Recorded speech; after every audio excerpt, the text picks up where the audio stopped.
I do a lot of work comparing Zionism and feminism, and how both of these movements have very similar trajectories. Both have started from the ideas that people are equal, therefore they have the right to their equality, and both of them challenged, as a result, long existing power structures that had the notion of what is the proper place of a Jew and what is the proper place of a woman, which is generally inferior and powerless. Now, both of these movements called for power, power to women, power for Jews. Now, because these are movements that call for power, because these are movements that have challenged power structures, they face tremendous backlash, because power structures never dismantle easily. They always continue to try to put people back in their proper place. So one of the ways that the backlash works is by the intellectual means of separating what I call the good woman from the bad feminist and the good Jew from the bad Zionist. What is the difference from the good and the bad? It's power. The good woman is a woman who doesn't want power, who feels uncomfortable with power, who would be happy to forgo power. That's the good woman. She's feminine. The bad feminist, she's the woman who wants power. She's aggressive. She's annoying. This is how you drive a wedge. You create this notion of the good powerless with the bad powerful. The same with Jews. What is often held by certain anti-Zionist movements is to say, no. We like the good Jews. We just hate the bad Zionists. Who are the good Jews? Well, the good Jews will be those who feel queasy in the face of Jewish power.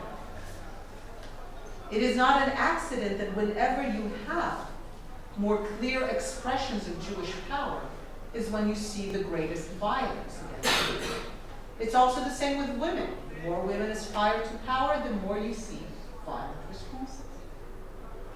So a lot of anti-Zionists would say, oh, no, we're not against Jews, we're not anti-Semitic. Look, we like the good Jews. Some of them are my best friends. We like them. But those Jews will typically be the Jews who express views who will forgo Jewish power. Jews who will renounce their Zionism, who say they hate the state of Israel. So this is how you drive the wedge. And the truth is that actually anti-Zionism is merely a modern mutation of that very ancient hatred. It's not an idea that I welcomed. I used to say, no, it's separate. But then I would go around campuses and I would speak.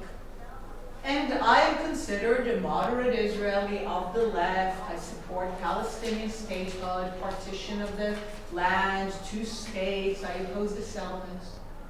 But then I encountered this viciousness, this virulence. And at one point I had to say, those kinds of emotions, it just can't be only about policies, about a government making a certain decision.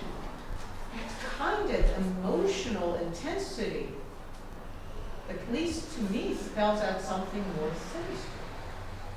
And that's the more that I realized also the growing pressure on Jews who still in the U.S. remain a minority and also outside the U.S. to be the good Jews.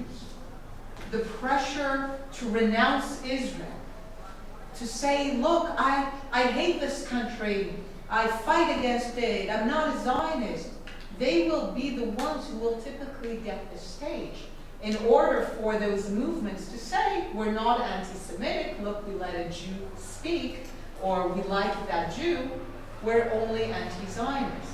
But they are very much anti-Semitic because at the core, they continue the idea that the only proper place for Jews is as a powerless people, as a people who are a minority among others, who know their place.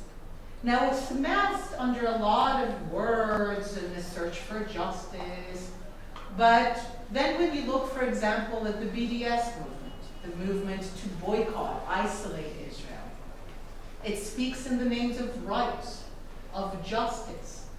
It just very carefully masks that the justice it seeks is by erasing the injustice of the establishment of the modern state of Israel. That's the injustice. It's an annihilationist form of justice. It's manifested, among other things, for calling for what the Arab Palestinians call the right of return, which is a code word for changing the state of Israel into an Arab state, where the Jews become a minority again, knowing their place, their proper place, as a powerless minority that is only religious, that is not about being a people and a nation.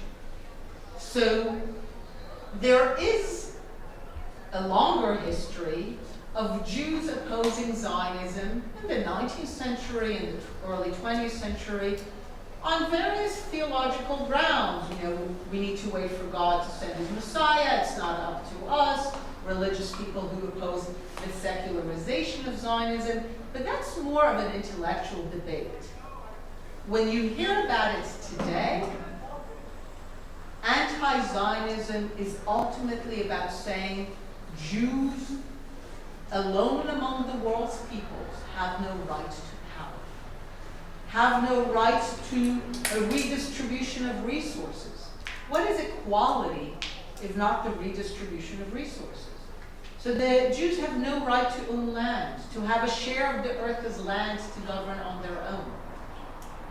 It is basically a singling out of the Jews and to say the only way that we can ever conceive of you is the way we've always conceived of you, as a small minority that knows its proper place as powerless, as vulnerable, as inferior, and certainly one that's headed to the dustbin of history.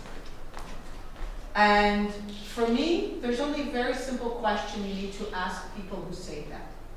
Don't bring me the Jew who speaks against Israel. That does not absolve you. That does not make you a friend of the Jews. The fact that you're willing to bring, just like I say, when a woman speaks against feminism, it doesn't discredit feminism. So you can find anti-feminist women, but the cause of feminism remains just.